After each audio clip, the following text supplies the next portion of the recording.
A single billionaire father carries his unconscious daughter to the hospital, but freezes when he looks at the doctor. The car spun out in the hospital parking lot. Callum Hayes didn't even bother locking the doors. He just ripped Sadie from the back seat and ran. His arms trembled as he carried the small, motionless body of his 5-year-old daughter. "Help!" His voice echoed down the emergency hallway. "My daughter isn't waking up." The automatic doors slid open with a mechanical sound that felt eternal. The polished floor reflected the fluorescent lights as Callum sprinted forward, desperate. Sadie looked too pale, breathing too slowly.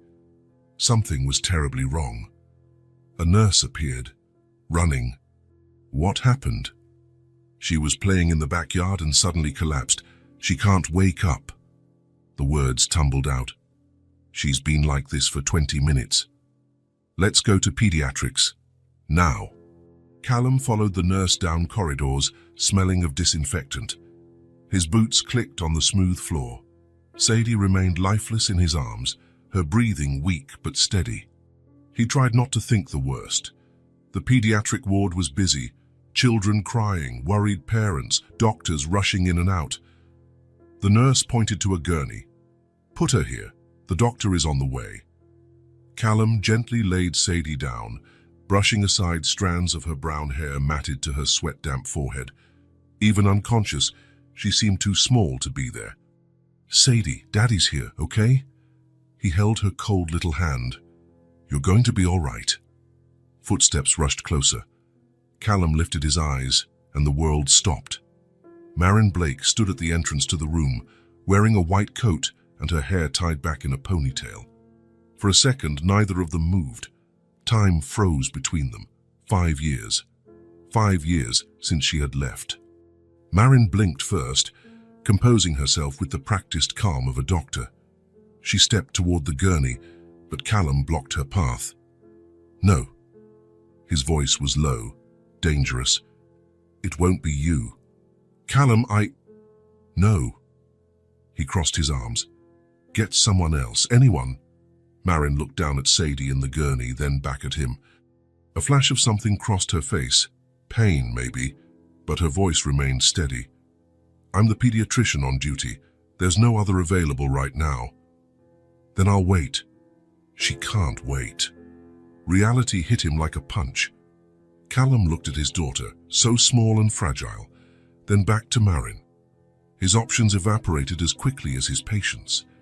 "You don't even have the right to say her name." Marin swallowed hard but didn't back down. "I know." She stepped up to the gurney, and Callum had to step aside, even against all his will. Marin placed her stethoscope in her ears and leaned over Sadie. "How was she before she passed out?" The question was directed at Callum, but Marin didn't take her eyes off the little girl. Professional, distant, as if they were strangers. Playing like normal, chasing the dog, laughing, eating a snack. Callum clenched his fists. Then she dropped out of nowhere. She didn't hit her head. She didn't bump into anything. Marin nodded, checking Sadie's reflexes with a small flashlight. The girl stirred a bit, groaning softly. "Sadie, can you hear me?" Sadie's eyes opened slowly, confused. She blinked a few times, trying to focus. "Daddy?" "I'm here, sweetheart." Callum squeezed her hand immediately. "How do you feel?" "Dizzy." Sadie turned her head and saw Marin. "Who are you?" Marin hesitated for a fraction of a second. Callum saw the exact moment she chose her words. "I'm Dr. Marin." "I'm going to take care of you, okay?" Sadie nodded weakly. There was no recognition in her eyes. Of course there wasn't. She was just a baby when Marin had left. "My head hurts." "I know. We'll figure out what's going on." Marin turned to the nurse. "I need a full blood count and a CT scan." Callum watched Marin every move as she examined Sadie. There was something unsettling in her competence, in the way her hands moved confidently over the girl's body, as if she had every right to be there. "Sadie, I'm going to press on your tummy now, okay? Tell me if it hurts." "Okay." Marin pressed gently on the girl's abdomen, watching for reactions. Sadie didn't complain. She only stared at the doctor's face with innocent curiosity. "You have pretty eyes." Sadie's voice was weak but clear. Marin froze for a second. Callum saw her hand tremble before she continued the exam. "Thank you, sweetie. They look just like mine." The silence that followed was deafening. Callum felt his stomach drop. Marin continued the exam as if nothing had happened, but he saw her breathing change. "Do you have a family, doctor?" Sadie asked, seeming to gather a bit more energy. "Sadie, let the doctor work," Callum interrupted. "All right," Marin said softly. "I like it when kids ask questions." "So, do you have one?" Marin finished checking Sadie's pulse before answering. "It's complicated." "Why complicated?" "Sometimes life doesn't happen the way we plan." Sadie frowned, trying to understand. "My daddy says the same thing about my mommy." Callum felt as if he'd been punched in the gut. Marin froze completely. "She had to go away when I was little," Sadie continued. "Innocent, to work far away.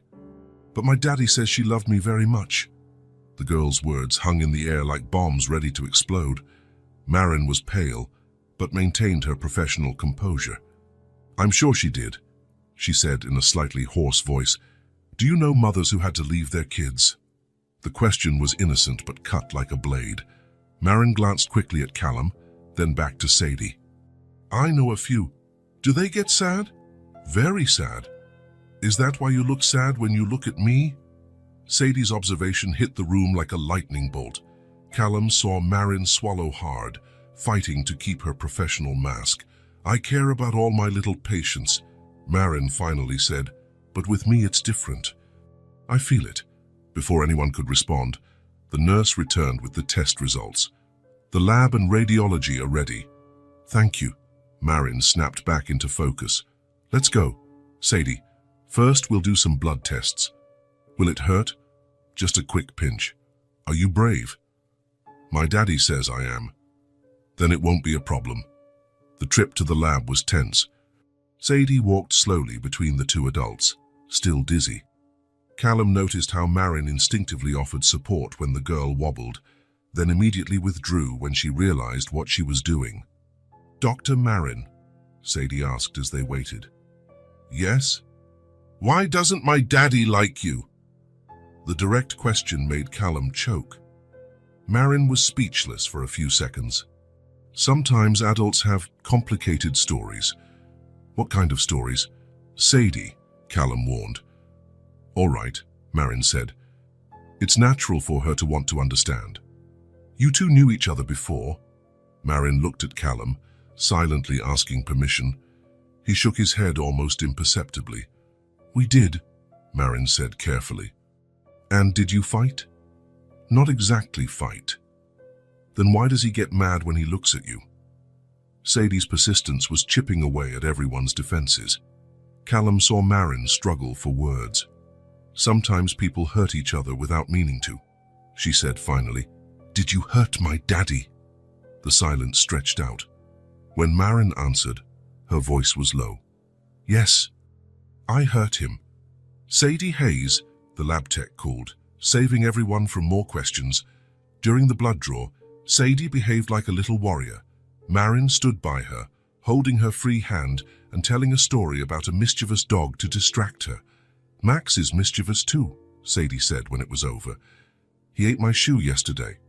"Really?" "Just chewed it." "Daddy got mad, but then he laughed. Dogs do that." "Do you have a dog?" "No, I live in a small apartment." "Alone?" "Alone." Sadie reflected on that for a moment. "Must be lonely." The simple remark struck Marin hard. Callum saw her look away. "Sometimes." "Why don't you get a family?" "Sadie." Callum tried to interrupt again. "It's not that simple, sweetie," Marin replied. "Because of the complicated story with my daddy?"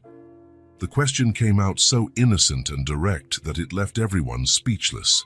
Sadie watched them with genuine curiosity, waiting for an explanation neither adult could give. "Let's get the CT now." Marin changed the subject. In the radiology room, Sadie had to change clothes. Callum helped, noticing how fragile she looked in the hospital gown. "Daddy, I'm scared." "Of what, sweetheart? What if there's something really wrong with me?" The question broke his heart. Callum knelt down in front of his daughter. "There won't be anything we can't fix, okay? Daddy's right here, and Dr. Marin." Callum looked at Marin, who had stepped back to give them privacy. "She's here too. She seems nice, even though you don't like her." "Why do you think she's nice?" "By the way she looks at me, like how you look at me." Sadie's observation was unsettling in its simplicity. Callum didn't know how to handle that information. "Sadie Hayes," the technician called. During the scan, Callum stayed in the control room, watching the images appear on the monitor. He didn't understand any of it, but he tried to memorize every detail. "How's she behaving?" Marin asked softly. "Good. Asking too many questions, as always." "She's very smart." "Yes. Too smart sometimes." They sat in silence, watching Sadie cooperate with the technician. The girl followed instructions seriously, clearly determined to be brave. "Callum," Marin said softly. "No. I just wanted to say that I don't want to hear it. She's well cared for. You've done an amazing job." The unsolicited comment made Callum turn toward her. "You have no right to comment on how I raise my daughter." "I know, but nothing. You chose to leave her life. You have no more say." Marin bowed her head, accepting the reprimand. But when Sadie waved at them through the glass, Marin waved back automatically. When the scan ended, Sadie was more tired. "How was it, sweetheart?" "Odd. The machine makes a lot of noise." "But you were very brave," Marin said. "Thank you. Are you going to see pictures of my brain?" "I will, to make sure everything is okay." "And then, can I go home?" Marin exchanged a look with Callum. "We'll see what the images show first." Back in the pediatric room, waiting for the results was tense. Sadie napped on the gurney, finally relaxed after hours of movement. Callum and Marin sat in awkward silence. "Dr. Blake?" A technician appeared with an envelope. "Thank you." Marin stepped aside to examine the images. Callum watched her expression change gradually. First concentration, then concern, then something like controlled alarm. She made a quick call, speaking quietly to someone. Callum couldn't hear, but he saw her hang up and take several deep breaths. "Daddy?" Sadie woke up. "Can I have water?" "Of course, sweetheart." Marin brought her a cup with a straw. Sadie drank gratefully. "Thank you. You have soft hands." "Thank you, sweetie. Like my mommy had." "At least that's how I imagine." Marin almost dropped the cup. Callum saw her hands tremble. "How do you imagine they were?" "Gentle. That didn't hurt. That made me feel safe." Sadie's words floated in the air, loaded with meaning. Marin closed her eyes for a moment. "I'm sure they were." "Dr. Blake." Another doctor appeared at the door. "Can you come speak with me?" Marin nodded and stepped away. They spoke quietly, but Callum saw their serious expressions. "Daddy, are they talking about me?" "Probably just discussing the tests." "Am I sick?" The direct question caught him off guard. "We don't know yet, sweetheart. That's why we did the tests." "But you look worried." "I can see." Callum sighed. No point lying to Sadie. She always noticed. "I'm a little worried, yes. But will I be okay?" "We'll do everything we can to make it so." Sadie nodded, accepting the answer. When Marin returned, her expression was carefully controlled. "I need to talk to you," she said to Callum. "Right here." "Callum, I'm not leaving." Marin looked at Sadie, who pretended to be asleep but was clearly listening to everything. "The tests show some abnormalities that need investigation." "What kind of abnormalities?" "I need an MRI to get more details, and a consultation with a neurologist." The word neurologist hit like a bomb. Callum felt the floor drop out from under him. "Is it serious?" "Could be. That's why we need more tests." "How long will this take?" "I can get the MRI done later today, but Sadie will need to be admitted." "Admitted?" For observation and more testing. Sadie opened her eyes. Will I sleep here? You will, sweetie. Marin forced a smile. But your daddy will stay with you. And you? The question caught Marin off guard. I have other patients. But will you visit me? Marin looked to Callum, silently asking permission. If Daddy lets you. Callum wanted to say no, wanted her to disappear. But Sadie looked at him with hope. You can come in the morning, he said reluctantly. Thank you, Daddy. As Marin arranged the admission, Callum was left alone with his worries. Sadie hummed softly, seemingly unconcerned by the gravity of the situation. Daddy? Yes, sweetheart. Dr. Marin likes me. Why do you think that? By the way she looks at me. Like you look at me. Sadie's observation struck Callum like lightning. Because she was right. There was something in the way Marin looked at her that went beyond professionalism, and that scared him more than any medical diagnosis. The hospital room was bathed in soft darkness when Marin pushed the door open quietly. It was past 9 at night, and she expected to find Sadie asleep. Instead, the girl was awake, staring out the window. Dr. Marin, Sadie whispered, excited but respectful of the night's silence. You're back. I promised I would come. Marin moved closer to the bed, carrying a folder with test results. How are you feeling? Better. My headache is almost gone. Callum was dozing in the chair next to the bed, exhausted after a day of worry. Marin looked at him for a moment, noticing how even sleeping he seemed tense. Daddy is very tired, Sadie observed. He wouldn't eat dinner properly. And you? Did you eat well? A little. The hospital food is weird, Marin smiled, pulling up a chair next to the bed. It is. But at least you tried. Dr. Marin, can I ask you something? Of course. Why do you work at night too? Shouldn't you be home? The simple question hit a sensitive spot.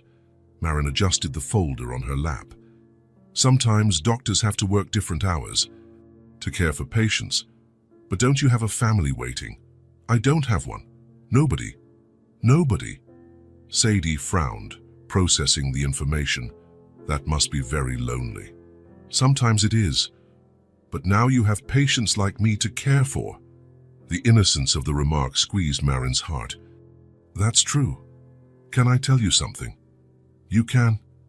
Sadie lowered her voice even more, as if sharing a secret. Since I woke up this morning, I have a strange feeling about you. What kind of feeling?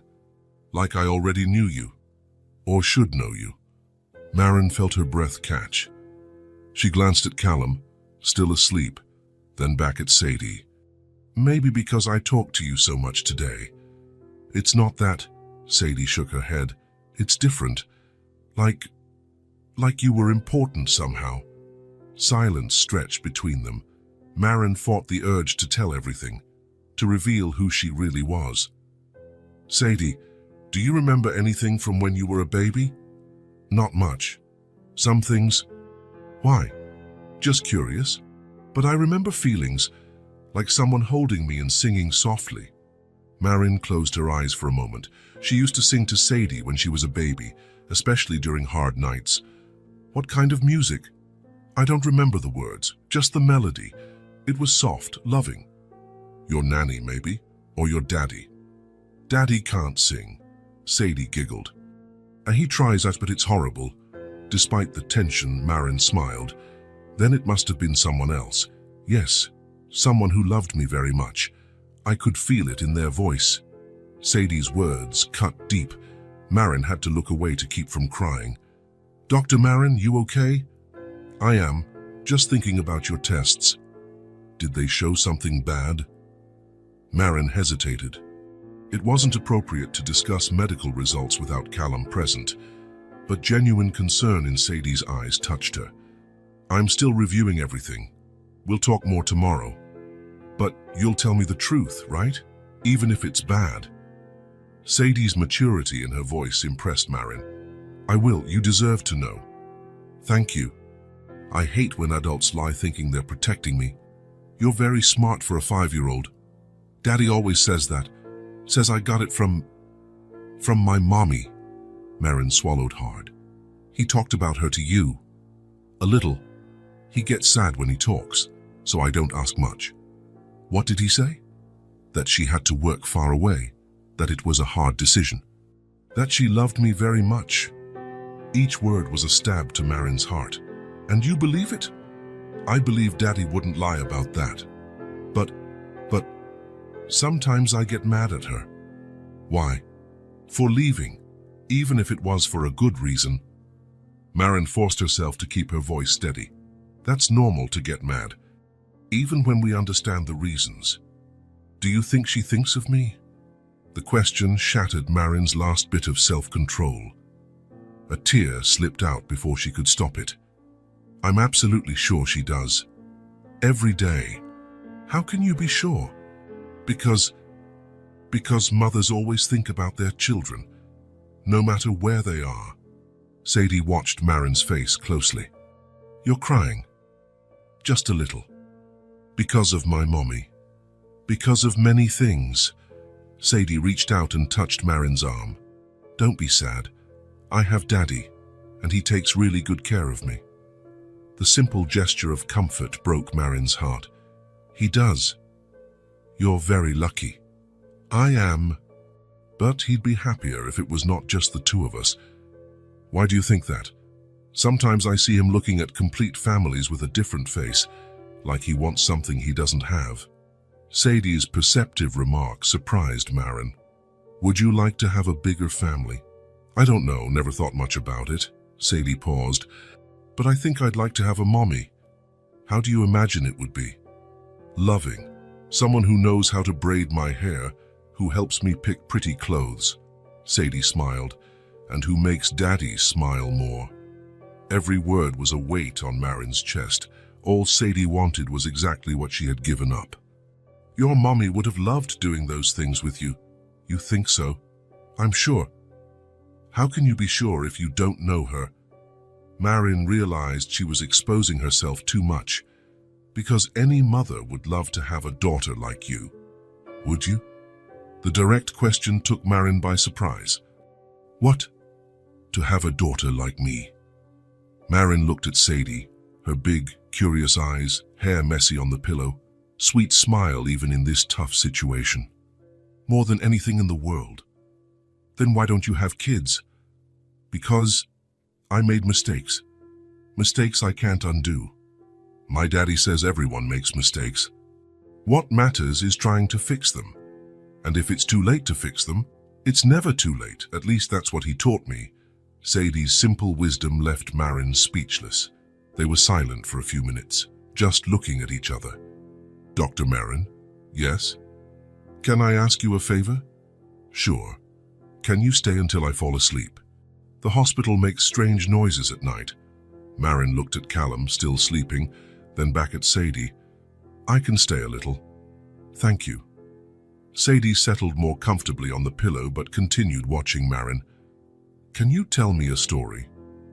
What kind of story? Any? Your voice is calming. Marin began to tell a tale about a brave princess who faced dragons to protect her kingdom.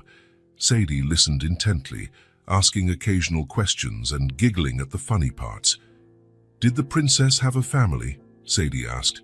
She had a father who loved her very much, but she felt lonely sometimes. Why? Because she had to make tough decisions. And those decisions sometimes hurt people she loved, but she didn't want to hurt them.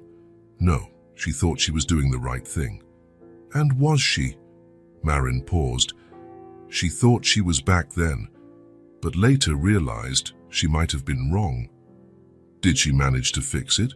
She's still trying. Sadie nodded, satisfied with the answer. Her eyes began to grow heavy. Dr. Marin, yes, sweetheart. Thank you for taking care of me. You don't need to thank me. I do. I feel like you're doing more than just work. The remark hit Marin hard. Sadie was right. It was far more than work. Go to sleep now. We'll talk more tomorrow. Promise you'll come back? I promise. Sadie finally fell asleep with a small smile on her face. Marin watched her for a few more minutes, etching every detail into her memory. When she stood to leave, she found Callum awake, watching her with an unreadable expression. "How long have you been awake?" she whispered. "Long enough." They left the room in silence. In the hallway, Callum confronted her. "Don't get close to her. You've already done enough." Marin looked at him, seeing all the pain and anger he'd held for 5 years. "Maybe, but now I want to do the right thing." "The right thing," Callum laughed bitterly. 5 years later. "I know it's late. I know I have no right. But she needs medical care and I can provide the best. As a doctor." "Only as a doctor?" Marin nodded, even though every fiber of her being wanted to disagree. "As a doctor?" Callum studied her for a moment, as if looking for lies. "Don't confuse her. Don't let her get attached to you." "I won't. Because when this is all over, you'll leave again, and I won't let her suffer twice." The truth in his words hurt more than Marin expected. "I understand. I hope you do." Callum returned to the room, leaving Marin alone in the hallway. She leaned against the wall, finally letting her tears fall, because Callum was right. She had done enough damage. And now, seeing Sadie grown, smart, loving, she realized exactly what she had lost. But she also knew she could no longer run, not this time. Marin arrived at the hospital before 6 in the morning, carrying a cup of coffee that had gone cold during the trip. She couldn't sleep after the conversation with Sadie the night before. Every word the little girl had said echoed in her mind, especially those questions about Mommy. The MRI images were already waiting on her desk. She locked herself in the office and spread the films on the light box, turning on each light one by one. What she saw made her blood run cold. There, right in the center of Sadie's brain, was a complex arteriovenous malformation. The arteries and veins were connected abnormally, creating a dangerous tangle of blood vessels. It was rare, extremely rare, especially in such a young child. "My God," she whispered, stepping closer to the images. The malformation was located in a critical area near structures responsible for movement and speech. Worse yet, there were signs it was already causing pressure, explaining Sadie's fainting. Marin grabbed the phone and called Dr. Harrison, head of neurology. "Harrison, this is Marin Blake. I need you to come see an MRI, urgent." "What time is it, Blake?" "It's 6:15, a 5-year-old with a complex AVM."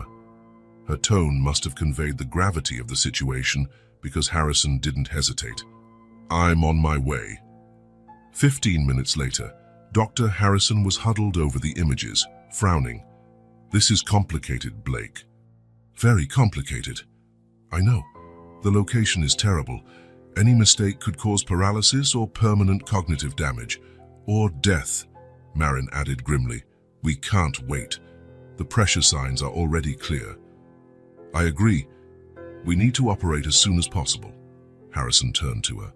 "I'll call Dr. Chen. He's our best pediatric neurosurgeon." "Chen is on vacation. He doesn't return until next week." "Shit." Harrison ran his hand through his hair. "What about Dr. Santos?" "Santos is good with routine cases. This isn't routine." Harrison studied the images again, then looked at Marin. "Do you have experience with pediatric AVMs?" "I do. I did a neurosurgery residency before specializing in pediatrics. I worked with Dr.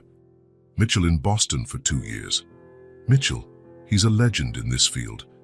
I learned a lot from him. I was involved in over 50 AVM surgeries, 15 of them in kids. But you haven't operated in 3 years, since you came here." Marin glanced at the images again. Her training kicked in automatically, visualizing each step, the risks, possible approaches. "I'm the most qualified available right now. This is an extremely complex case." "I know, but we can't wait a week. Look at the swelling. She could have another episode any moment, and the next one could be fatal." Harrison studied the images more closely. "You're right. The edema is increasing. If this is the only way to treat her, let it be with my hands." Her words carried a determination she hadn't felt in years. Harrison watched her intently. "Is there something more in this case, Blake? You seem personally invested." Marin forced a neutral expression. "Every 5-year-old affects me. That's why I chose pediatrics." "Right." Harrison didn't look entirely convinced. "I'll authorize the surgery. When do you want to do it?" "Today. The sooner the better." "Today?" "Blake, that requires planning, preparation." "I can be ready in 2 hours. I've already studied the images and planned the approach." "Are you sure?" Marin looked at the images one last time. In her mind, she saw Sadie laughing the night before, asking about her mother. "Absolutely. Operating room 2, at 9. When Harrison left, Marin allowed herself a moment of vulnerability. Her hands trembled slightly as she organized the images. In a few hours, her daughter's life would literally be in her hands, and no one at the hospital knew the truth. By 7:30, she went to Sadie's room. The girl was awake, playing with a teddy bear Daddy had brought from home. "Dr. Marin." Sadie smiled at the sight of her. "You came early." "I promised I would." Marin moved closer to the bed. "How did you sleep?" "Well, I dreamed about the princess from the story you told." "That's good. How are you feeling?" "A little dizzy still." "And my head hurts." Marin checked Sadie's vitals, noting a slight increase in intracranial pressure. She couldn't wait any longer. "Sadie, I need to talk with you and your father about the tests. Are you going to tell me what they found?" "We are." Callum approached, clearly tense. "What did the images show?" Marin took a deep breath. "Sadie has a condition called an arteriovenous malformation. It's when some blood vessels in her brain connect incorrectly." "Is it serious?" Callum asked. "It can be. It's causing pressure in her brain, so that's why she passed out." "How do you treat it?" Marin looked at Sadie, then at Callum. "Surgery." The silence that followed was deafening. Callum turned pale. "Surgery? In the brain? It's the only way to fix this." "What kind of surgery?" Sadie asked, surprisingly calm. "We'll make small openings to repair the misconnected vessels." "Will it hurt?" "You'll be asleep. You won't feel anything." "And after, will I be okay?" Marin hesitated. Honesty was important, but she didn't want to scare a 5-year-old. "We'll do everything we can to make you okay." Callum pulled her aside. "What are the risks?" he asked quietly. "It's complex. There are risks of bleeding, damage to nearby tissue. In plain English, paralysis, speech problems, or," she couldn't finish the phrase, "or death." "Callum, I will do everything." "You," he interrupted. "You're going to operate." "I'm the most qualified available." "No." Callum shook his head. "I don't accept that." "Why not?" "Because you can't be objective. There's history between us. My personal history won't interfere with my medical competence." "How can you be sure?" Marin looked through the door at Sadie playing innocently. "Because it's her. Because I can't fail. Exactly why you shouldn't be the one." "Callum, I performed dozens of these surgeries. I'm a specialist. And the other surgeons in the hospital. The best neurosurgeon is on vacation. The others don't have enough experience with complex pediatric cases." Callum ran his hands through his hair, clearly desperate. "Can't we wait until he returns?" "No, the swelling is increasing. Every hour we wait is more dangerous." "Damn!" Callum leaned against the wall. "I know it's scary." "Scary?" He laughed bitterly. "She's my daughter, my only daughter. And that's exactly why I will do everything right." Callum studied her for a long moment. "When?" "Today. At 9. Today. In 2 hours. The longer we wait, the more dangerous it becomes." Callum went to the bathroom, and Marin heard muffled sobs. Her heart ached for him. When he emerged, his eyes were red but determined. "All right, but I want another doctor assisting. Dr. Harrison will be there." They returned to Sadie's side, where the girl watched them with focus. "Did you decide?" she asked. We did. Callum sat on the edge of the bed. You're going to have surgery. When? This morning. Sadie nodded, processing the information with impressive maturity. Will I be okay? Callum looked at Marin, then back at his daughter. Dr. Marin will do everything so you will be. And if I'm not? The direct question broke both adults' hearts. Don't think like that, Callum said. Think about getting better and going home to play with Max. Over the next hour, the medical team prepared Sadie for surgery. Marin explained each step using simple but honest language. Dr. Marin, Sadie asked as they were about to take her to the OR. Yes, sweetheart? Do you promise you'll take good care of me? The simple question carried so much weight that Marin had to fight back tears. I promise, with my life. Sadie hugged Daddy, then reached out to Marin. Without thinking, Marin hugged her too. I'll see you when I wake up, Sadie said. You will. As they wheeled Sadie away, Callum and Marin were left alone in the hallway. Blake, a voice called from behind them. It was Dr. Harrison, his expression serious. I need to talk with you, privately. Marin followed him into an empty room. Harrison closed the door. I just found out something about this case. Marin's heart raced. What is it? The mother's name on the patient's birth certificate, Marin Blake. The silence stretched out. Marin felt as if the floor had vanished. It's you, isn't it? You're her mother. Marin closed her eyes. Yes. Damn, Blake. You can't operate on your own daughter. It's unethical, dangerous. It's her best chance. Not when the surgeon is emotionally compromised. I'm not compromised. I'm motivated. Harrison, there's no time. There's no one else with enough experience. Harrison struggled with the decision, clearly torn between protocol and medical necessity. If I allow this, you could lose your medical license.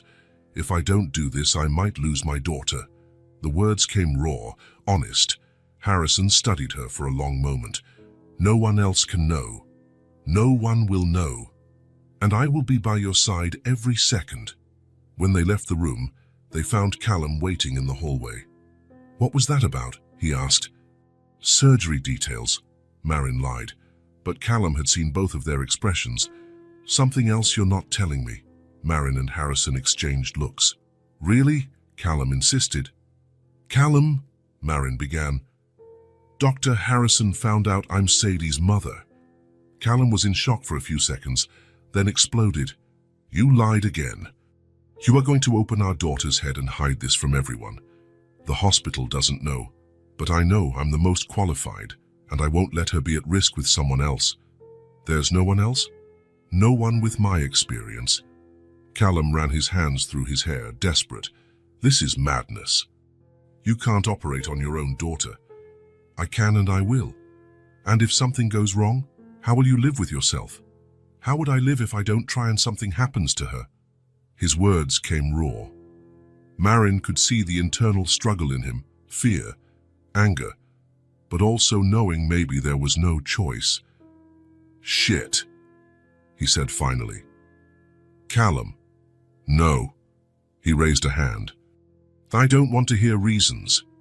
He took a deep breath, closed his eyes, then opened them again. Then save my daughter. His voice broke on the last word. Marin nodded, feeling the weight of all responsibilities settle on her shoulders. In 30 minutes, her daughter's life would be in her hands. The daughter she had abandoned 5 years ago, who had grown up without her, who now desperately needed her not to fail. The bright, cold lights of the OR bathed everything in white. Marin stood at the scrub sink, scrubbing her hands with the precision of someone who had done this thousands of times. Every movement was automatic, but her heart pounded uncontrollably. Dr. Blake. The scrub nurse approached. Everything's ready. Marin nodded, towel drying her hands mechanically. Through the glass door, she could see Sadie already asleep on the operating table, small and fragile under the sterile drapes. Only her head was exposed, hair shaved back revealing pale skin. Let's begin. she said, entering the room. The team was positioned around the table. Dr. Harrison watched closely, as promised. The anesthesiologist monitored vital signs. 2 nurses arranged instruments with silent efficiency. Marin approached the table and looked at Sadie.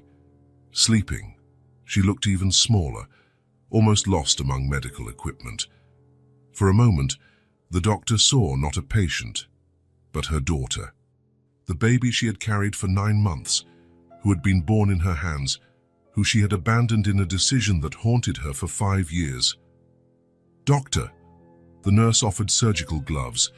Marin shook her head, pushing aside those memories. Now was just the doctor. She had to be. Scalpel. The first incision was perfect.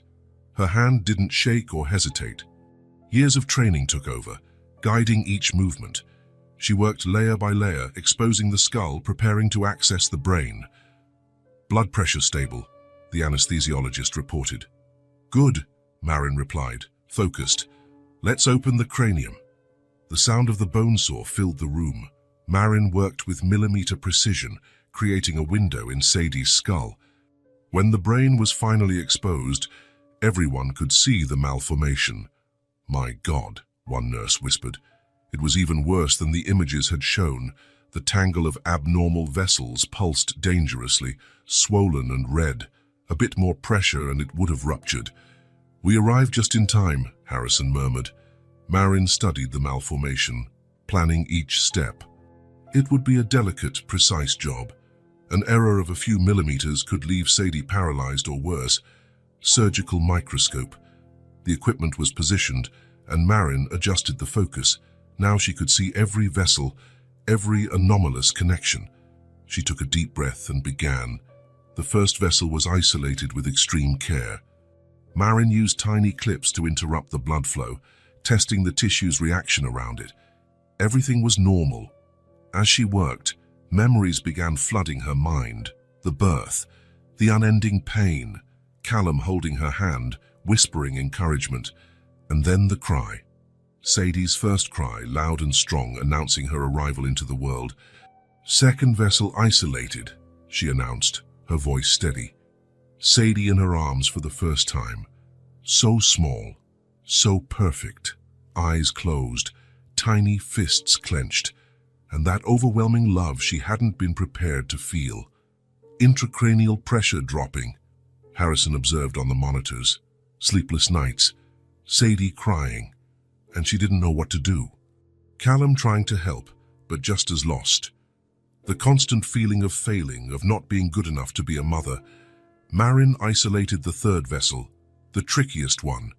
It was dangerously close to the speech area. Her hands moved with surgical precision, every action calculated. The residency she had abandoned when Sadie was born, the opportunities lost. The resentment growing each day, even though she knew it was unfair. The feeling of being trapped in a life she hadn't fully chosen. "Excellent work, Blake," Harrison murmured, impressed. The job offer in Boston, the chance to study with Dr. Mitchell, the top neurosurgeon in the country, the opportunity she had dreamed of her whole life, and the impossible decision, stay with Sadie or pursue her dreams. Marin worked on the fourth vessel, the most dangerous of all. It was entangled with vital arteries, requiring nearly supernatural precision. The night she made that decision, Sadie at 6 months, sleeping peacefully in her crib, Callum asleep beside her, exhausted after a day caring for both of them, and her awake, looking at that life she'd built and feeling suffocated. "Careful," Harrison warned. "You're too close to the middle cerebral artery." "I know," Marin replied, her voice tense. Her hands remained steady, but her mind was somewhere else. The morning she left, Sadie was only 6 months old. She left a letter for Callum, explaining she had to go, that it was temporary, that she would return. Lies she told herself to get out the door. The fifth vessel was isolated successfully. Only 2 remained, but they were the most complicated. The first months in Boston. The excitement of being back in school, using her brain for something beyond diapers and bottles. the constant guilt she tried to drown with more work. Brain temperature stable, the anesthesiologist informed. The calls to Callum that became more and more rare. Excuses she made to avoid coming home for holidays. How easily she let Sadie become a distant memory. Marin reached the 6th vessel, located in an extremely sensitive area. A slight hesitation, and her hand trembled faintly. "Blake?" Harrison noticed. "I'm fine," she lied, composing herself. She couldn't fail now, not with Sadie. The news that Callum had filed for divorce. How easily she signed the papers, agreeing he'd have full custody of Sadie. The lie she told herself that it was better that way. The 6th vessel was isolated, but Marin could feel sweat trickling down her forehead. The nurse gently wiped it away without interrupting the work. The years that passed, the promotions, the professional recognition, the life she built far from Callum and Sadie, and the constant emptiness that no achievement could fill. She got to the final vessel, the most dangerous of all. It was deeply entwined with brain tissue, requiring an almost impossible approach. The decision to return to her hometown 3 years ago. The lie she told herself that it was only for a better job opportunity, and not because she was desperate to be near Sadie again. "This one's critical," Harrison murmured, studying the images on the monitor. Marin took a deep breath. In her mind, she saw Sadie in the hospital, smiling at her, asking if she had kids and once saying she liked her. "This is the only chance life gave me to fix something," she whispered to herself. Her hands moved with a precision that transcended technique. It was as if every fiber of her being was focused on this moment, this chance to do something right after so many mistakes. The last clip was placed. The final anomalous vessel was isolated. The malformation was completely removed. Intracranial pressure normalizing, the anesthesiologist announced, relief in his voice. Bleeding controlled. One of the nurses confirmed. Neurological signs stable. Harrison checked the monitors. Marin looked at Sadie's brain, now free of the malformation that threatened her life. The tissue was pink and healthy, pulsing softly with each heartbeat. "Let's close," she said, her voice slightly hoarse. The closure process was meticulous. Layer by layer, Marin reconstructed everything she had opened. The bone flap was repositioned, the skin sutured with nearly invisible stitches. "Surgery complete," she announced finally. 2 hours and 43 minutes. The room burst into contained applause. It was a complete success, one of the most complex procedures any of them had witnessed. "Excellent work, Blake," Harrison said, genuine admiration in his voice. "Couldn't have gone better." Marin nodded but couldn't smile. She was exhausted, emotionally and physically. As the team prepared Sadie for transfer to recovery, she stepped away. I'm going to clean up," she murmured, leaving the room. In the locker room, finally alone, Marin let herself cry. Tears of relief, guilt and love pent up for 5 years. She had saved Sadie. Her daughter was alive and well. But now came the hardest part. Now she would have to face the consequences of all she had done and left undone. An hour later, Sadie was moved to the recovery unit. Marin watched from a distance as Callum rushed to the bedside, holding his daughter's hand and whispering words of love. She wanted to go closer, but fear paralyzed her. Fear of what Sadie would think when she learned the truth. Fear that Callum would throw her out. Fear of facing the consequences of her own choices. So she stayed in the hallway, watching through the glass door like a stranger in the life she had abandoned. 2 hours later, Sadie began to wake up. Marin saw when the girl's eyes opened, confused but alert. She saw Sadie recognize her father and offer a faint smile. "Daddy?" Sadie's voice was weak but clear. "I'm here, sweetheart. It's okay. You're fine. It hurts a little. I know, but it'll pass. The doctor said it all went perfectly." Sadie looked around the room, searching. "Is Dr. Marin still here?" Callum looked toward the door, seeing Marin standing in the hallway. "She's just outside." Do you want me to call her? I do. Callum rose and walked to the door. She wants to talk to you, he said simply. Marin hesitated a moment, then entered the room slowly. Sadie smiled when she saw her, a weak but genuine smile. Hi, Dr. Marin. Hi, sweetheart. How are you feeling? Tired and a little confused, but better. Marin moved closer to the bed, keeping a respectful distance. The surgery went very well. We managed to fix everything. Thank you. Sadie reached out. Can you come closer? Marin looked at Callum, who nodded almost imperceptibly. She moved closer, and Sadie took her hand. Your hands don't hurt, Sadie said, squeezing Marin's fingers. I like you. The simple words struck Marin like lightning.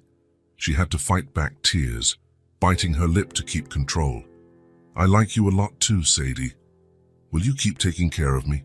Marin looked at Callum again, seeking permission. He said nothing, but he did not refuse. I will take care of you while you're in the hospital. And after? The question hung in the air. Marin had no answer. She didn't know if she would be allowed to be part of Sadie's life after all this was over. We'll see how you recover first, she said diplomatically. Sadie seemed to accept the answer. Her eyes were growing heavy again, the medication taking effect. Dr. Marin? Yes? Thank you for saving me. Marin squeezed the small hand in hers. You don't need to thank me. It was a privilege. Sadie smiled once more before closing her eyes, still holding Marin's hand. For a few minutes, the three of them remained in silence, united by that fragile moment of peace. When Sadie fell into a deep sleep, Marin tried to let go of her hand, but the girl held on tighter, even in her dreams, as if she instinctively knew she needed that connection. Marin looked at Callum, who watched the scene with an unreadable expression.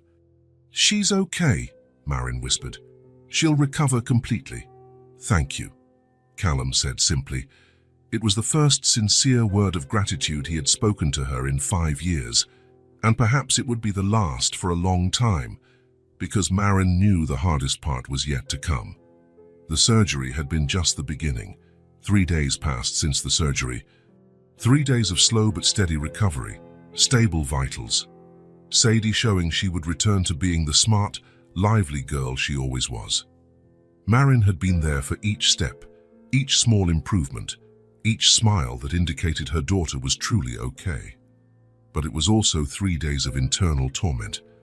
Every time Sadie called her Dr. Marin, every time she spoke about her distant mother with a mix of curiosity and resignation, was like a knife to Marin's heart.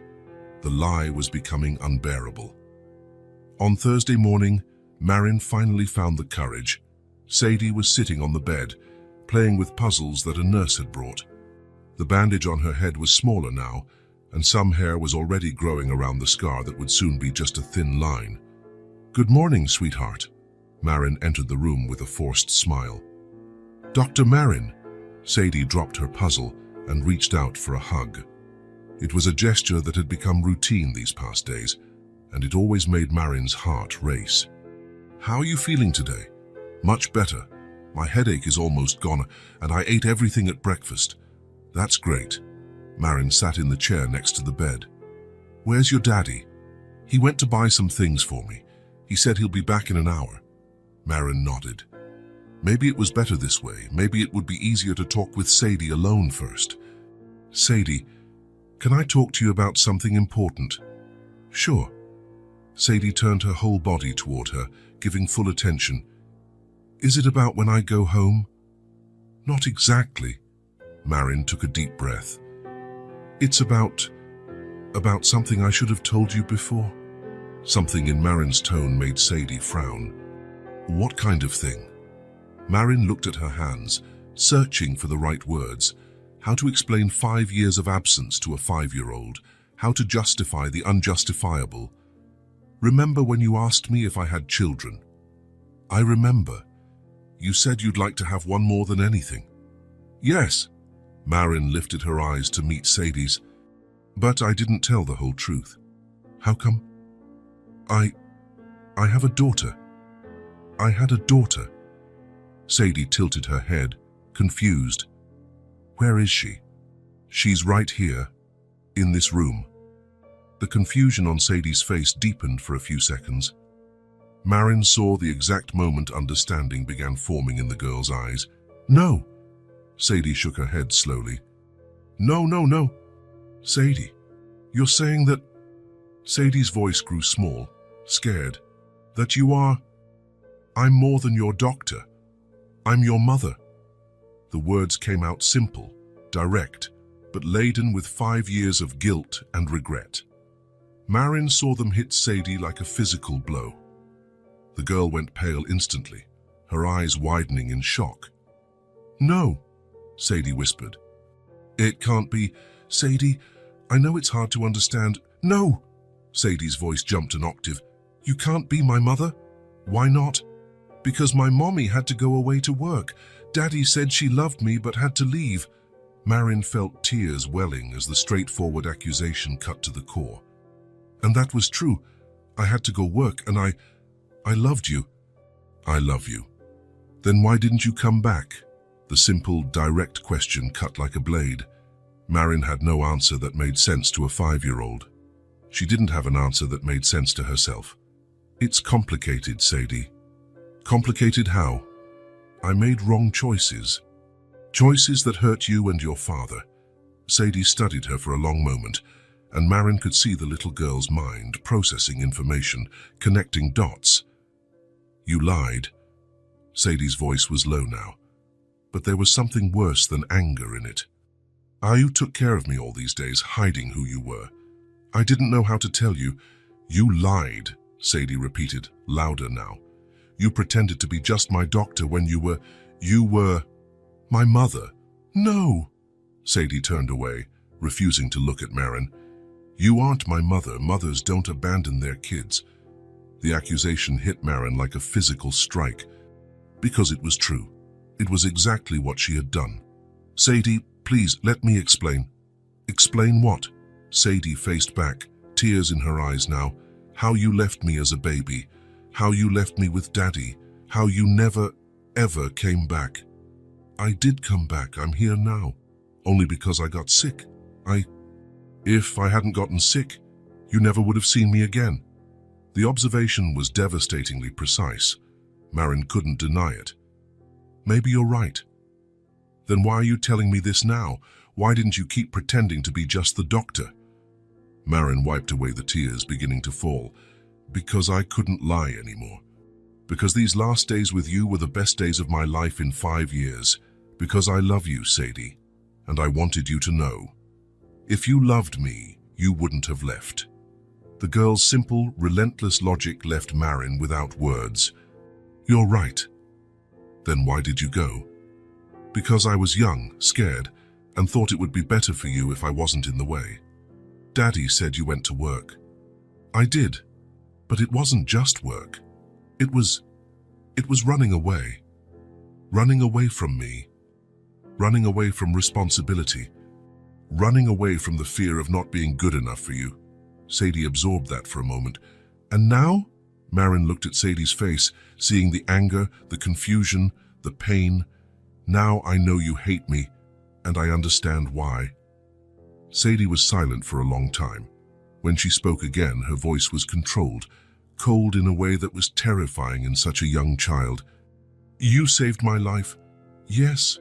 You held my life in your hands. Yes. And I didn't even know who you were. I didn't know. That's awful. Marin nodded, because it was awful. It was the worst thing she had ever done. If you knew who I was, would you have let another doctor operate?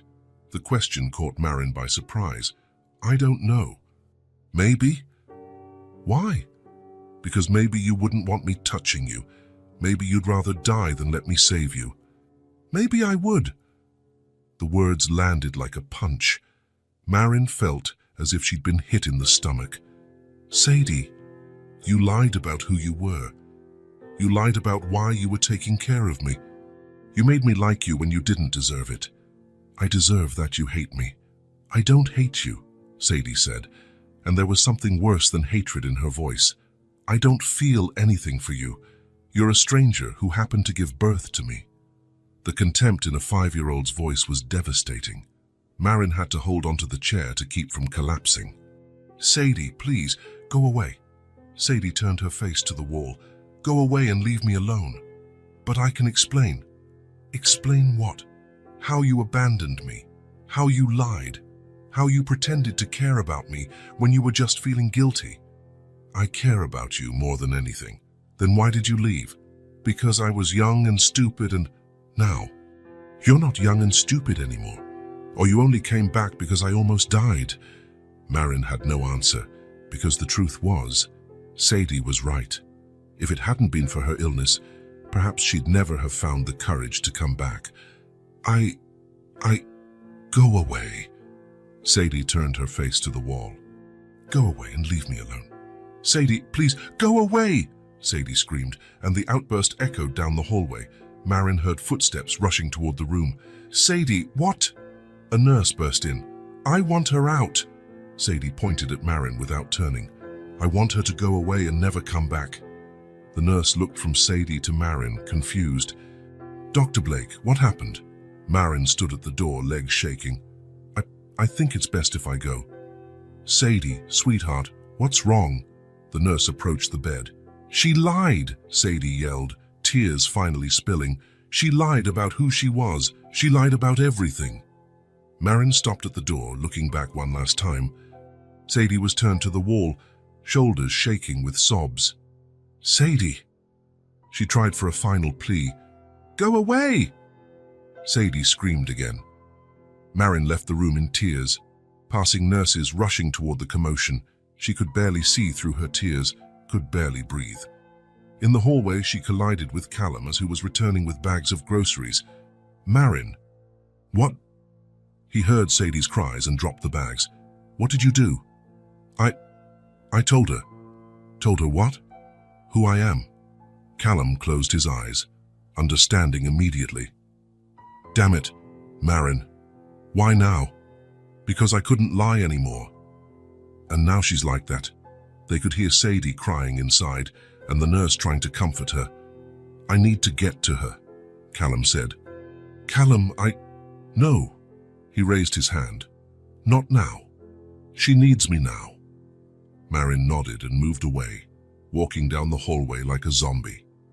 She left the hospital and sat on a bench outside, finally letting her tears fall uncontrollably. She had lost everything. The daughter who barely knew her hated her. The man she once loved wouldn't even look at her. And she had done it all alone, by her own choices. She stayed there for hours, silently crying, watching people enter and exit the hospital. Happy families, worried families, people living their normal lives while her world collapsed. When the sun began to set, Callum appeared. He sat on the bench beside her but kept a distance. "How is she?" Marin asked in a hoarse voice. "Devastated, confused, angry. And you?" "Too." They were silent for a few minutes. "You saved her life," Callum said finally, "but maybe you lost everything." The observation stung, but it was fair. "If that's the price, I'll pay it," Marin said, "but I won't stop waiting." "Waiting for what?" "That she forgives me, that she gives me a chance, that one day she understands. She's 5 years old, Marin. She doesn't understand why her mother left, and I don't know how to explain it to her." "Then don't explain. Let her grow up and decide for herself. What if she never wants to see you again?" The question was like a dagger, but Marin had already considered that possibility. "Then at least I'll know she's alive to make that decision." Callum looked at her for the first time since he sat down. "You really love her, don't you? More than my own life. Then why?" "Because I was young, selfish, and didn't understand what it meant to love someone more than myself. Now I do. Too late, but I do." Callum nodded slowly. "She doesn't want to see you. She said if you try to enter the room again, she'll run away from the hospital." "I understand. Probably better if you stay away for now." "I will, but..." Marin took a piece of paper and a pen from her bag. She wrote something quickly and handed it to Callum. "Can you give this to her?" "When you think she's ready," Callum read the note. "I'll be here when you want to know who I am without pain." "No signature?" he asked. "She'll know whose it is." Callum folded the paper and put it in his pocket. "I don't know when that will be. Could be years. I'll wait." "And if she's never ready?" Marin looked at the hospital, where her daughter was recovering, hating her. "Then at least I'll know she's okay. And sometimes, when you love someone, that has to be enough." Callum stood to leave the bench, then paused. "Marin." "Yes." "Thank you for saving her. Thank you for raising her so well." Callum nodded and went back into the hospital. Marin remained on the bench until it was completely dark, staring at the lit windows, knowing that somewhere inside was the daughter who hated her, but who was alive. And for now, that had to be enough. 5 days passed since the revelation. 5 days of absolute silence from room 314. Marin had respected Sadie's request and kept her distance, but couldn't leave the hospital. She spent her days treating other patients, trying to keep busy, but always found an excuse to pass by the pediatric corridor. She never entered the room, never approached close enough to be seen. She only walked slowly down the hallway, hoping to catch a glimpse of Sadie through the slightly open door, the sound of her voice, any sign that her daughter was okay. The nurses felt sorry for her. Marin saw it in their eyes, in the way they spoke quietly when she passed. The story had spread around the hospital. Not the details, but enough for everyone to know Dr. Blake was going through something difficult. It was Tuesday morning when Callum found her in the cafeteria. Marin was sitting alone at a corner table, picking at a salad she didn't intend to eat. "May I sit?" he asked. Marin looked up, surprised. It was the first time they spoke since the bench conversation. "Sure." Callum sat, looking tired. There were dark circles under his eyes, and Marin realized the past days had been hard on him too. "How is she?" Marin asked, getting straight to the point. "Confused, angry, sad?" Callum sighed. "She asks a lot of questions I don't know how to answer." "What kind of questions?" "Why you left, if you loved her, if she did something wrong." Each question was a stab to Marin's heart. "What did you tell her?" "The truth, that you were young and scared, that you loved us but didn't know how to handle responsibility. That she did nothing wrong. And she accepted it. She's smart. She understands more than she should for a 5-year-old. Callum paused. "She asked if you were still at the hospital." Marin leaned forward. "And I said yes, that you hadn't left this time." "How did she react?" "She was quiet for a long time. Then she asked if you were sad." "What did you say?" That you were very sad." They were silent for a few minutes. Marin played with her fork, trying to process the information. "Callum, she wants to see you." The words came quickly, interrupting what Marin was about to say. She almost dropped her fork. "What?" "She asked if you could visit." "Just for a few minutes." Marin's heart leapt. "When?" "Now, if you want." "But she made some conditions." "What conditions?" "That you don't try to hug her, that you don't talk about the past, that you accept she's still angry." Marin nodded quickly. "Of course. Anything. And that you understand this doesn't mean she forgives you." "I understand." Callum studied her for a moment. "She's just a child, Marin. Don't push." "I won't push. I promise." They rose and walked in silence to the room. In the hallway, Marin's legs trembled, her hands shook slightly. "Breathe," Callum said quietly. "She can feel if you're nervous."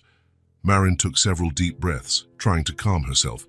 When they reached the door, Callum entered first. "Sadie, Dr. Marin is here." "You can come in." Sadie's voice was low, formal. Marin entered slowly. Sadie sat on the bed, playing with a puzzle. She looked up when Marin came in, but did not smile. Her expression was cautious, guarded. "Hi," Marin said softly. "Hi." Silence stretched out. Marin stood near the door, not wanting to step closer without permission. Sadie returned her attention to the puzzle. "How are you feeling?" Marin asked. "Better. The headache is almost gone." "That's good." More silence. Marin desperately looked for something to say, some way to break the tension. "What puzzle is that?" "A castle." Sadie didn't look up. "It has 100 pieces. That's a lot for someone your age." "I'm good with puzzles." "I can imagine." Sadie finally looked at her. "Daddy said you're still at the hospital." "I am." "Why not leave?" Marin was caught off guard by the direct question. Because I didn't want to go." "Why not?" "Because you're here." Sadie considered that. "You won't leave again." "I won't if you don't want me to. And if I do." The question hurt, but Marin kept her voice calm. "Then I will. Just like that. It wouldn't be easy. It would be the hardest thing I've ever done. But if that's what you wanted, I would do it." Sadie studied Marin's face, as if searching for lies. "You lied before." "I lied." "How do I know you're not lying now?" "You don't. You'll have to trust me, or not." The brutal honesty seemed to surprise Sadie. "You saved my life," she said finally. "I did." "Why?" "Because I'm a doctor, and because what?" "Because I love you, even if you don't believe it." Sadie turned her attention back to the puzzle. "Daddy said you loved me when you left too." "I did." "Then why did you go?" "Because I was afraid. Because I was young and didn't know how to be a mother." "And now you do." Marin hesitated. "I'm not sure, but I want to learn. With me, if you'll let me." Sadie fit a puzzle piece in place a bit too forcefully. "I don't know if I want to give you that chance. I understand. You hurt my daddy. I hurt him. And you hurt me too. I hurt you. Even without you remembering. How do you know you won't do it again?" "I don't know. I only know I'll try not to." Sadie paused in her puzzle and looked directly at Marin. "Thank you for saving me." The words were simple but loaded with meaning. Marin felt tears well up again. "You're welcome. I still don't want to call you Mom." "That's fine. I'll be whatever you want me to be." "Can you call me Sadie?" "I can call you whatever you want me to call you." "Sadie is fine." "Then, Sadie." They sat in silence for a few minutes.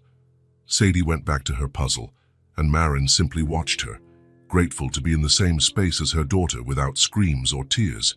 "You can sit down," Sadie said without looking up. "Where?" "In the chair." Marin moved slowly to the chair next to the bed and sat. She was close enough to see the puzzle details, but far enough that Sadie wouldn't feel invaded. "That's a beautiful castle," Marin commented. "It's just like the one from the story you told, about the brave princess." Marin remembered the night she'd told the story, before the surgery.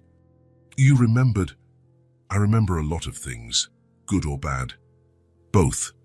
Sadie worked on the puzzle for a few more minutes. Then, without warning, she slid a small teddy bear toward Marin. "Can you hold him?" Marin looked at the bear, then at Sadie. "Are you sure?" "Yes, hold him." Marin picked up the bear carefully, as if it were made of crystal. "What's his name?" "Mr. Teddy." "I know it's a baby name, but I like it." "That's a perfect name." Sadie continued with the puzzle, but Marin noticed her glancing at the bear to make sure Marin was still holding it. "You can visit again," Sadie said suddenly. "Can I?" "If you want, but not every day." "When would you like me to come?" "I don't know yet. I'll think about it." "All right. And you can't stay too long." "How long can I stay? Until I get tired of you." Marin smiled slightly. "That seems fair." "And you can't try to hug me." "I won't try." "Unless I ask." "Unless you ask." Sadie nodded, satisfied with the terms. "You can give Mr. Teddy back now." Marin handed the bear back. Sadie hugged it to her chest. "Thank you," she said softly. "For what?" "For not trying to hug me, for not crying, for not pretending everything is okay. Nothing is okay. No, but maybe it can be. It was a small, fragile opening, but it was an opening. Maren felt a flicker of hope kindle in her chest. Maybe it can, she agreed. Callum, who had stayed quietly in the corner of the room, came forward. "Sadie, are you getting tired?" "A little." Maren stood immediately. "I'll let you rest." "Dr. Maren?" Sadie called as she approached the door. "Yes? Can you come tomorrow, just for a little while?" Maren's heart jumped. "If you want me to come, I want you to." "Then I'll come." Sadie nodded and settled into bed, hugging Mr. Teddy. In the hallway, Callum and Maren walked in silence until they reached the elevator. "How was it?" Callum asked. "Better than I expected." "She liked you from day one." "That didn't change, even with all the confusion. She gave me the teddy bear to hold. That's her special teddy.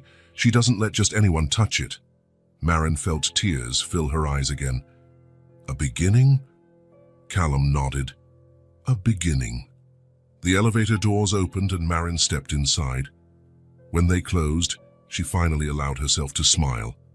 It was just a small step, but after 5 days of total rejection, it felt like a miracle. Sadie had given her a chance, small, conditional, fragile, but a chance nonetheless. And this time, Maren was determined not to waste it. 2 weeks passed since Sadie was discharged. 2 weeks of careful, short visits to her home, hesitant conversations about puzzles and storybooks, small gestures slowly chipping away at the ice between mother and daughter.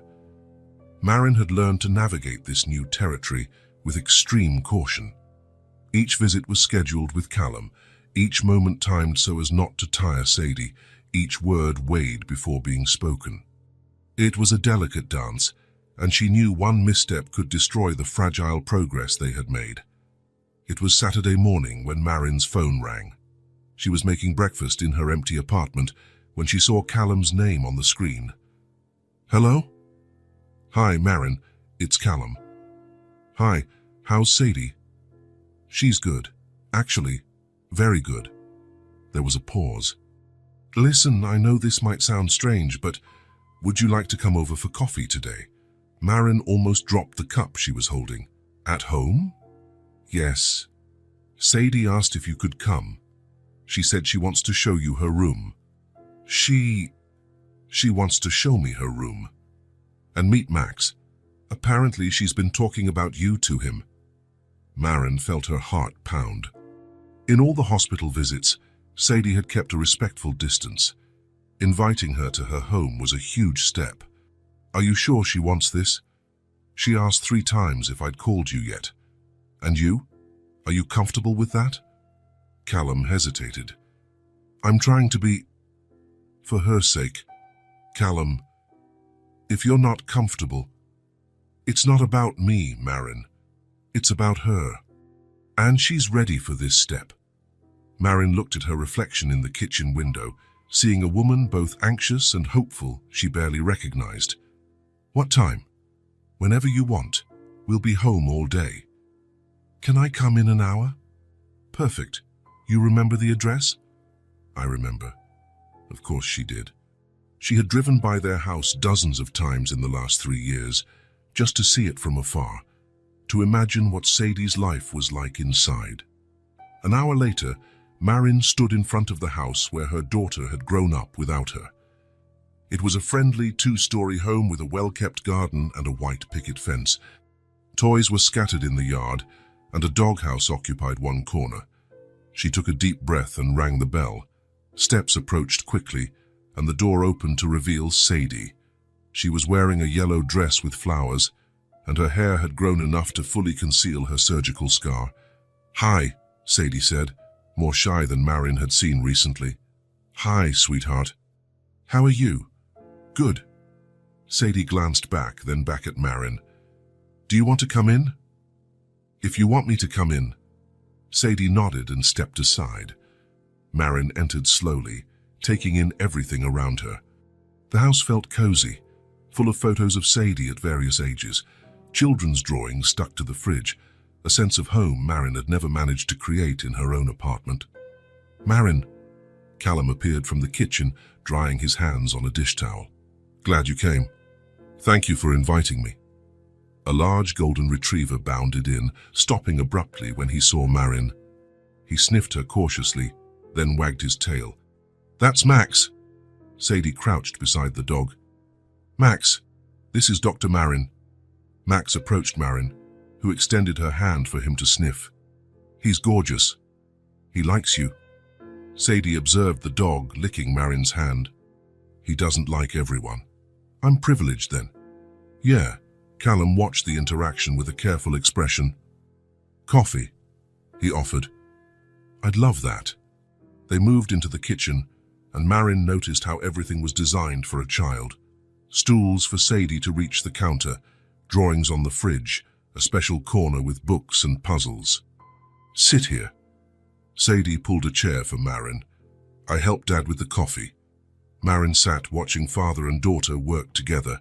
There was a synchronicity between them, a familiarity that spoke of years of shared routines. Callum lowered the mugs.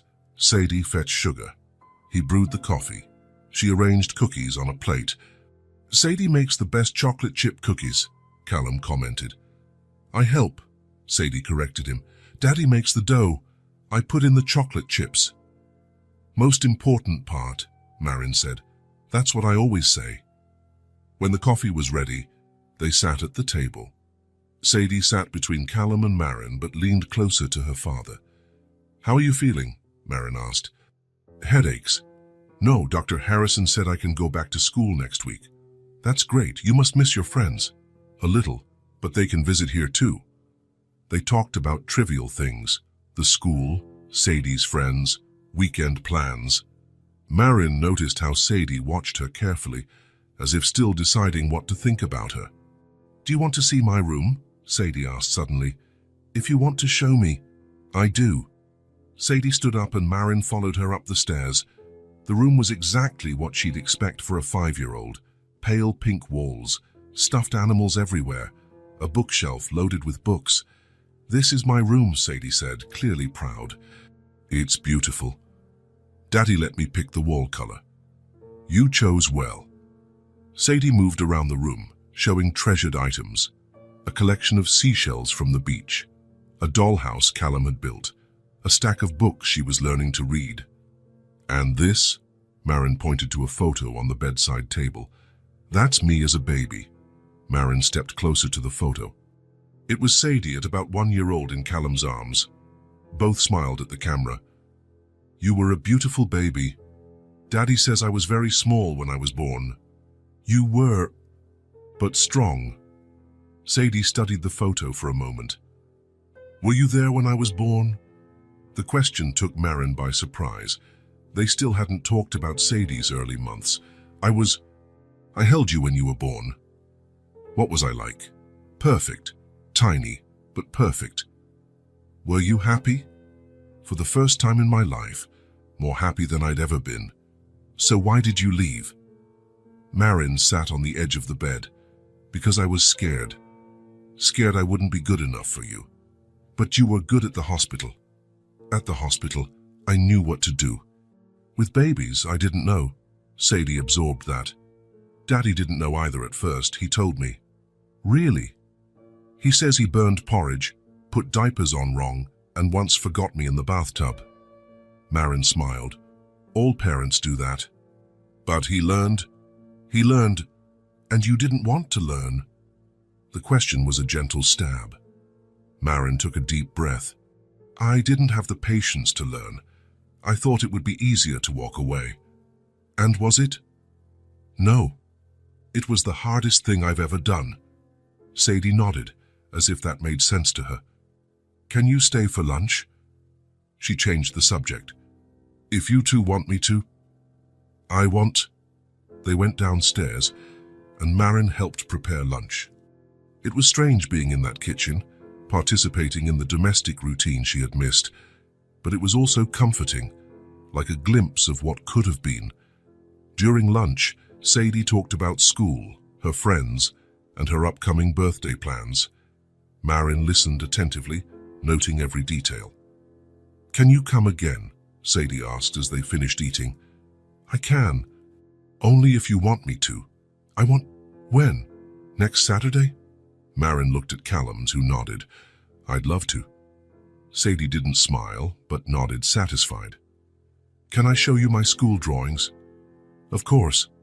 Sadie ran to fetch a folder full of drawings. Over the next hour, she showed each one to Marin, explaining the stories behind the colorful pictures. When it was time for Marin to leave, Sadie accompanied her to the door. "Thanks for coming," she said formally. "Thank you for having me." "Bye. Bye, sweetheart." Marin walked away from the house with a lighter heart than she had felt in months. It was just a visit, but it had been normal, natural, like a family. The visits became regular. Every Saturday, Marin went over. Sometimes she stayed for lunch, sometimes just for coffee. Sadie always had something to show, a new drawing, a book she had read, a story from school. Slowly, the barriers fell. Sadie began sitting closer to Marin at the table. She started asking her to read stories. She began including her in playtime with Max. Callum watched everything with cautious respect. He never interfered, never forced closeness. But he also didn't discourage it when Sadie showed affection for Marin. 3 months after the first visit, something changed. Marin was helping Sadie with a particularly difficult puzzle when the girl asked, "Can I call you Mom?" Marin almost dropped the piece she was holding. You want to call me Mom?" "I think so. You're my mom, right?" "I am." "And you won't leave again?" "I won't. Not if you don't want me to." "Then I can call you Mom." "You can call me whatever you want." "Mom." Sadie tested the word. "Mom, Marin. If that's how you want it." All right. It was that simple. No grand drama, no tears. Just a child deciding she was ready to accept her mother back into her life. The next month, Sadie began asking Marin to stay for dinner too, then to watch movies, then to help with bath time and tuck her in at night. Marin never asked for anything, never forced any situation. She let Sadie set the pace, respected every boundary, celebrated every small step forward. Callum watched the transformation with a mix of relief and bittersweetness. It was good to see Sadie happy, to see the family rebuilding. But it was also a constant reminder of what they had lost, the years they couldn't get back. One Friday night, 6 months after the first visit, Marin was helping tuck Sadie in when the girl made a remark that surprised her. "Mom, Marin." "Yes, sweetheart. You left once, but now it's you stayed." Marin paused, arranging stuffed animals. "What do you mean?" "You could have left after I got better, but you stayed." "Of course I stayed." "Why?" "Because I love you, and because I want to be part of your life if you let me. Forever. Forever." Sadie nodded, satisfied. "All right. But you have to promise one thing." "What?" "If you get sad or scared again, you talk to me. Don't leave without telling me." The wisdom of a 5-year-old left Marin speechless for a moment. "I promise." "And if I get mad at you, you won't leave either?" "I won't leave. Even if you get very mad. Even if I scream. Even if you scream." "All right then." Sadie settled into bed, hugging Mr. Teddy. "Good night, Mom, Marin." "Good night, my sweetheart." Marin turned off the light and left the room, finding Callum waiting in the hallway. "How was it?" he asked. "She called me Mom, Marin. I heard. How do you feel about that?" Callum considered the question. "I feel at peace. For the first time in 5 years, our family makes sense again." "They do." Marin nodded, looking at photos of Sadie scattered around the house. "She's amazing. She is. And much of that is because of you too. Her intelligence, her determination, the way she processes emotions. She gets a lot from you too."